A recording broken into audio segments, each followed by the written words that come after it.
तत्कालीन संविधानलाई परिमार्जन गर्न सकिन्छ भने परिमार्जन गरेर अन्तरिम संविधान जारी गरेर प्रत्यक्ष कार्यकारी निर्वाचनको घोषणा गर्नुपर्छ।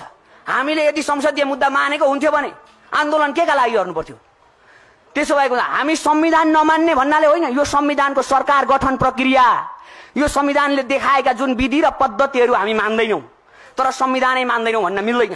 त्यसो भएको हुँदा यो संविधानलाई हामीले जगमा टेकेर अब हामीले ती सरकार गठन प्रक्रियाहरू अहिलेको अन्तरिम सरकारले लिनुपर्छ। अन्तरिम सरकारले निर्णय लिनुपर्छ। जनताको पक्षमा किन निर्णय लिँदैन? फेरि अर्को कुरा के छ? तत्कालीन आन्दोलनको अवस्थालाई उग्र बनाउन सरकारले निरङ्कुशता साधेकाले तत्कालीन सरकार पक्षलाई उच्च स्तरीय छानबिन आयोग गठन गरी तत्कालीन सरकारलाई कारबाही गर्नुपर्छ। अर्को कुरा के छ? प्रदेश खारेजीको माग नेपाली जनताको हो। यहाँ कसले के माग राख्छ सँगको सरकारको विषय होइन।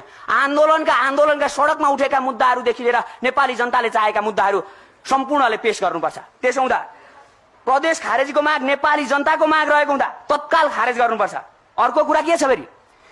4 नम्बर बुदामा 2047 सालपछि सार्वजनिक पदधारमा रहेका सम्पूर्ण आरोपीलाई उच्च स्तरीय छानबिन आयोग गठन गरी तत्काल सजाय र प्राप्त सम्पत्ति राष्ट्रियकरण गर्नुपर्छ।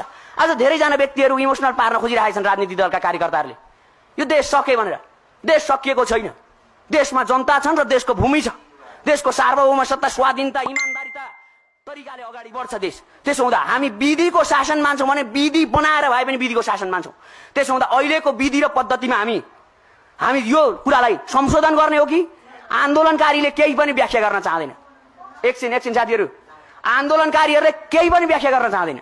आन्दोलनकारीले माग राख्ने हो र माग पुरा हुनुपर्छ अहिलेको सरकारले। अर्को कुरा के छ? संवैधानिक आयोगका पदाधिकारीलाई नियुक्ति गर्दा राजनीतिक दलको दबाव नभई स्वच्छ प्रतिस्पर्धाबाट गर्नुपर्छ। अर्को के छ फेरि? यहाँ धेरै कारण चाहिँ के भयो भन्दा विश्वविद्यालयका राजनीतिक दलका संगठनहरू हावी भइरहेका छन्। विश्वविद्यालयमा रहेका सम्पूर्ण विद्यार्थी संगठन सोभ्यू हटाउनुपर्छ। प्रत्यक्ष कार्यकारी प्रधानमन्त्रीको नेतृत्वमा विशेषज्ञको टोलीमा मन्त्री परिषद गठन गर्नुपर्छ। 9मा अहिले जुन तरिकाले आन्दोलनको समयमा भएका घटनाहरू सीसी क्यामेरा फुटेजमा बाहिरिएको छ, यो घोर आपत्तिको विषय छ। किन आपत्तिको विषय छ?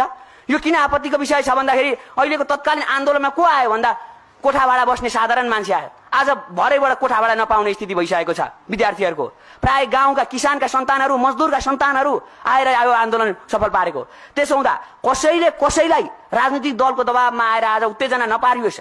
भीड अब हामी सडकमा आउन चाहँदैनौँ, तर सडकका मागहरू अब सम्बोधन गर्न चाहन्छौँ।